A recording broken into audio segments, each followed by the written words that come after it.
Bago ang lahat, luma muna. Ng 2015 NBA draft, pinili ng Knicks si Kristaps Porzingis. Hindi yun nagustuhan ng mga fans at yung mga analyst. Si Porzingis din nung season na yun nagkaroon naman ng 14.7 rebounds, almost 2 blocks at 33% sa 3-point area. Isang 7'2" na may guard skills. Nung nakita nilang kakaiba si Porzingis, yung mga fans tinuon yung pansin kay Carmelo Anthony nun at maraming analyst din ang napatahimik ni Kristaps. Mas pinili ding bitawan ng Knicks si Carmelo para mag-build kay Porzingis. Kung dati yung mga players na katulad ni Kevin Durant tinatawag nilang hybrid, si Kevin Durant din ay tinawag niyang unicorn si Kristaps Porzingis dahil isang rare player. Base pa kay KD noon, nung pinili ng Knicks si Kristaps Porzingis, tinext niya agad si Coach Derek Fisher na magaling na player yung nakuha nila kahit pa ayaw yun ng mga fans. Marami ding NBA players ang athletic, malalaki, malalakas pero si Porzingis skilled. Lahat ng mga sumunod sa kanya tinatawag na unicorn. Kahit si KD naging unicorn player na din. Naging all-star si Porzingis kaso na-injured naman siya ng ACL. Hindi siya nakapaglaro ng 1 taon at na-trade din sa Dallas. Pero average-wise, mataas pa rin yung kay Kristaps. Number of games na lang nagkakaproblema. Nasa 8 taon na lang din na nakakaraan ng pumasok si Porzingis at after nung unicorn, andito naman yung alien, si Victor Wembanyama. Si LeBron na nagbansag sa kanya nun. 7'4" ang height na halos din katulad ni Porzingis, pinagkaiba lang mas mataas yung hype kay Wemby kumpara kay Kristaps nun. Base pa kay Wemby, mas nagustuhan niyang tinawag siya ni LeBron na alien kumpara sa unicorn dahil pang out of this world di umano. Pero wala pa rin tatalo sa ginulat ang buong galaxy. So napahaba na yung intro. Ito ang kwento naman ni Victor Wembanyama at yung mga bagay na tungkol sa kanya. Si Wemby pinanganak sa France. Ang tatay niya mula Congo, isang track and field star. Nag-compete sa high jump, long jump at yung matindi, hindi ko alam kung anong sports to, triple jump. May height na 6'6" ang tatay niya. So alam nyo na sa Pilipinas kapag New Year tumatalon para tumangkad. Malamang ganun ang ginawa ng tatay ni Wemby dahil puro talon. Ang nanay naman niya isang basketball player at naging coach din. May height naman ang nanay niya na 6'3". Ang unang sports ni Wemby, football, bilang goalkeeper. Judo practitioner din siya. Yung basketball natutunan niya sa nanay niya dahil nga naging youth team coach. Naglaro si Wemby ng organized basketball sa edad na 7 years old. Sa edad naman na 10 years old, naglalaro na siya sa Nanterre 92, isang club sa France. Yun din ang kinaganda sa Europe, may mga youth team yung mga professional club nila. Nang 2013 naman, habang nasa isang game si Wemby dahil nga 11 years old na siya noon or pababa pa nasa 10, kasama kasi siya sa isang team na pagkamalan siya bilang isang assistant coach dahil nga si Wemby noon ang height niya 5'11", nasa 10 years old pa lang. Na-recruit talaga si Wemby na yung coach ng Nanterre na si Michael Allard nanonood ng game niya na makita siya sa tabi na akala ng coach assistant siya nung team.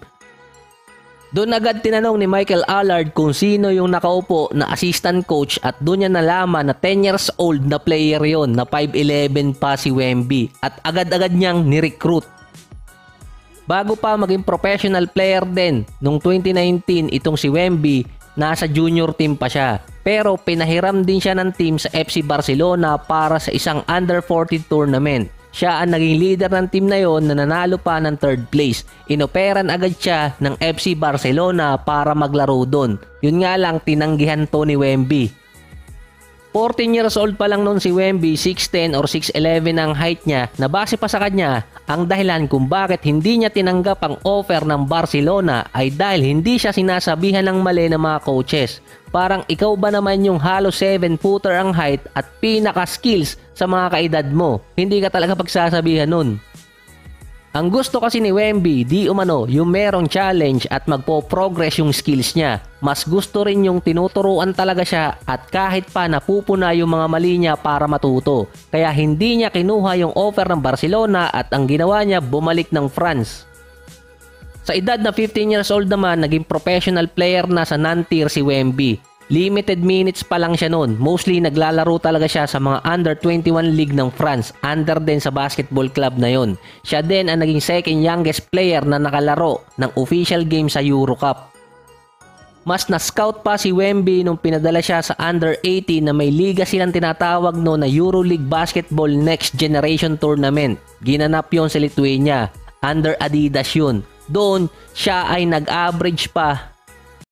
Mas nakita pa ng mga scout si Wemby nung pinadala siya ng team sa under 18 na may ligang tinatawag no na EuroLeague Basketball Next Generation Tournament. Ginanap yun dati sa Lithuania, under Adidas. Doon siya nag-average ng 15 points, 12 rebounds, 3 steals at 6 blocks.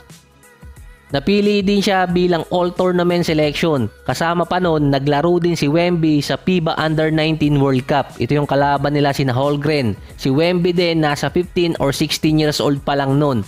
After din dito, naging viral talaga siya nung nakipag one-on-one practice kay Rudy Gobert noong mga 2020 or 2021 ata yun. Sa taon din ng 2021, nag-sign siya sa Asvel, isang Pro A at EuroLeague team. Dito nagkaroon ng mga history ng injury si Wemby. Nagkaroon siya ng fracture sa kamay, may bone bruise, 6 na linggong hindi nakalaro, nagkaroon din siya ng injury sa tagiliran. Noon may pagkakataon pa si Wemby na dapat kasali siya sa senior team ng France. Pero dahil sa injury, hindi siya nakapaglaro noon. Yung unang pagkakataon ni Wemby na nakalaro sa senior team ay nung gumaling yung mga injury niya versus Lithuania yun, nung November 11, 2022. Meron siya noon 20 points at 9 rebounds. Sa Asvel naman, nag-average pa rin siya sa buong season ng 9 points at 5 rebounds per game. Pangalawa sa botohan sa EuroLeague Rising Star. Umalis din siya ng Asvel kahit pa ang pangako noon ni Tony Parker na president ng team, ibibuild yung team around kay Wemby.